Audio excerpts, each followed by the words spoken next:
আসসালামু আলাইকুম দর্শক, আবারও খুব সেন্সিটিভ একটি বিষয় আলোচনা করতে চাই। আমাদের প্রধান উপদেষ্টা রোহিঙ্গা সমস্যা এবং অগ্রাধিকার বিষয়ক হাই রিপ্রেজেন্টেটিভ ডক্টর খলিলুর রহমানকে যে জাতীয় নিরাপত্তা উপদেষ্টা হিসেবে নিয়োগ দেওয়া হলো তা নিয়ে এখনো দেশে এবং দেশের বাইরে বিভিন্ন মহলে গণমাধ্যমে আলোচনা সমালোচনা চলছে এবং অবশ্যই এটি নিয়ে খুবই স্পর্শকাতর এবং গুরুত্বপূর্ণ কিছু প্রশ্নের জন্ম হয়েছে। যেহেতু জাতীয় নিরাপত্তা উপদেষ্টা পদটি অনেক বেশি সেন্সিটিভ, অনেক বেশি গুরুত্বপূর্ণ, এই পদে যিনি থাকবেন তাকে অবশ্যই সামরিক স্ট্র্যাটেজি, জিও স্ট্র্যাটেজিক্যাল পলিসি এবং কূটনীতি সম্পর্কে ব্যাপক অভিজ্ঞতা থাকতে হয়। তার কি এইসব অভিজ্ঞতার সবকিছু আছে? এবং এরই মধ্যে যে খুবই স্পর্শকাতর যে প্রশ্নগুলোর জন্ম হয়েছে তা হচ্ছে ডক্টর খলিলুর রহমানকে এই পদ দিয়ে তার স্ট্যাটাসটি যে পর্যায়ে নিয়ে যাওয়া হলো তা কি জেনারেল ওয়াকারুজ্জামান আমাদের সেনা প্রধানের মুখোমুখি দাঁড় করানোর চেষ্টা করা হচ্ছে? আমরা জানি যে নির্বাচন ইস্যু সহ নানান বিষয়ে আমাদের প্রধান উপদেষ্টার সঙ্গে সেনাপ্রধান জেনারেল ওয়াকারুজ্জামানের মধ্যে একটা দূরত্ব সৃষ্টি হয়েছে। এটা ওপেন সিক্রেট, বেশ আগে থেকে অনেকে খোলামেলাভাবে বলছেন। সেই জায়গা থেকে জেনারেল ওয়াকারুজ্জামানের ক্ষমতার মধ্যে একটি ভারসাম্য সৃষ্টির জন্য কি ডক্টর মোহাম্মদ ইউনূসের মনের মধ্যে এরকম একটি মানসিকতা আরো আগে থেকেই কাজ করছিল যে এরকম একটি পদে অন্য কাউকে নিয়োগ দেওয়া হবে, ডক্টর খলিলুর রহমানের মতন কাউকে? এবং এই বিষয়টি জানিয়ে রাখি, যেহেতু তাকে নিয়োগ দিয়ে যে প্রজ্ঞাপন সরকার পক্ষ থেকে জারি করা হয়েছিল তার মধ্যে লেখা রয়েছে জাতীয় নিরাপত্তা উপদেষ্টার দায়িত্ব পালনের পাশাপাশি ডক্টর খলিল প্রতিরক্ষা মন্ত্রণালয়ের সংক্রান্ত বিভিন্ন বিষয়েও প্রধান উপদেষ্টাকে সহযোগিতা করবেন। আমরা জানি যে সেনাবাহিনী প্রতিরক্ষা মন্ত্রণালয়ের অধীনে। সেই জায়গা থেকে জাতীয় নিরাপত্তা উপদেষ্টা এবং প্রতিরক্ষা মন্ত্রণালয়ের কাজে ইনভলভ হওয়ার সুযোগ পেয়ে ডক্টর খলিলুর রহমান যদি কোনো ধরনের খবরদারি বা দিক নির্দেশনা দিয়ে থাকেন সেগুলো জেনারেল ওয়াকারকে নিশ্চয়ই মানা হতে পারে। এবং যে প্রশ্নটি আরো গুরুত্বপূর্ণ, এমন একটি পদে কাউকে নিয়োগ দেওয়ার আগে আমাদের সেনা প্রধানের সঙ্গে কি প্রধান উপদেষ্টা কোনো প্রকার পরামর্শ করেছিলেন? এবং এর চেয়ে বড় বিষয় যেটি সবাই বিস্মিত হয়েছেন যখন তাকে এই পদে নিয়োগ দেওয়া হলো। কখন দেওয়া হলো? গত 9 এপ্রিল, যেদিন আমাদের সেনাপ্রধান জেনারেল ওয়াকার রাশিয়া এবং ক্রোয়েশিয়া সফরের জন্য দেশ ত্যাগ করলেন, বা তার একদিন আগে।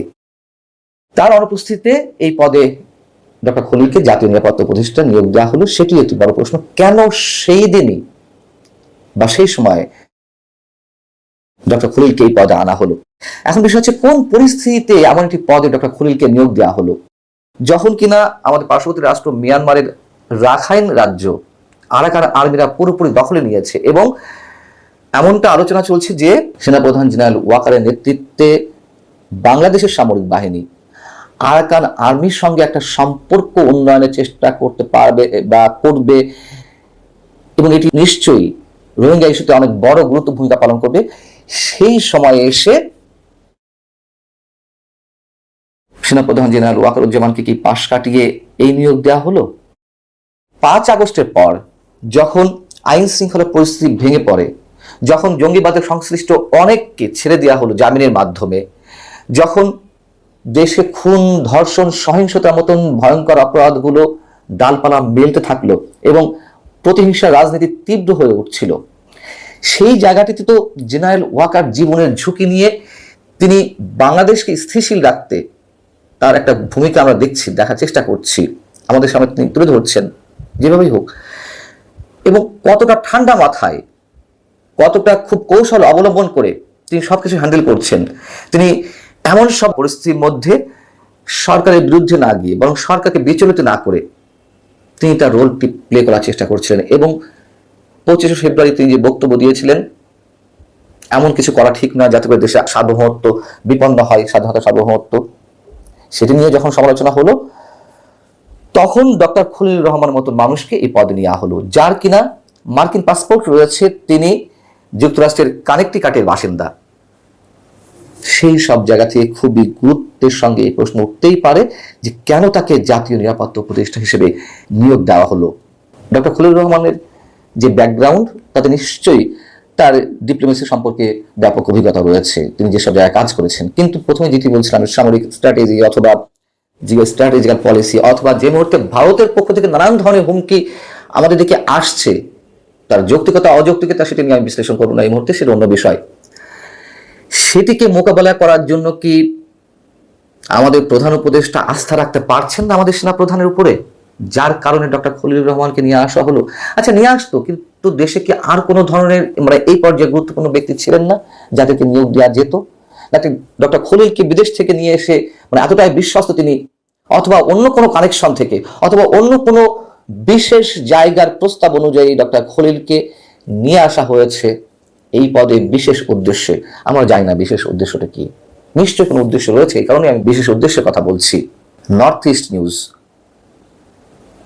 ভারতের অন্যতম একটি গণমাধ্যম, তারাও যা বলছে, তাদের যে মন্তব্য সেটি হচ্ছে ডক্টর খলিলুর রহমান এখন বাংলাদেশ ও মিয়ানমারে মার্কিন যুক্তরাষ্ট্রের নিরাপত্তার স্বার্থের প্রতি আরো বেশি সহনশীল হবেন।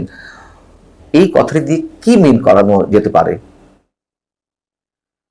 আমাদের রাজনীতি যেমন জটিল হয়ে উঠেছে 5 আগস্টের পরে, ঠিক আন্তর্জাতিকভাবে জিও স্ট্র্যাটেজিক্যালি বলা যায় ভূ রাজনীতি আরো ভয়ঙ্কর জটিল হয়ে উঠেছে। সেইগুলো মোকাবেলা করার ক্ষেত্রে ডক্টর খলিল কি খুব যোগ্য ব্যক্তি?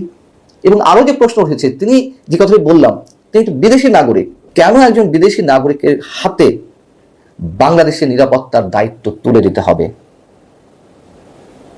যারা বলছেন যেটি রহস্যময়, আমি তাদের সঙ্গে একমত। বিষয়টি আসলেই খুব সহজভাবে নেওয়ার কিছু নেই। আল্লাহ হাফিজ।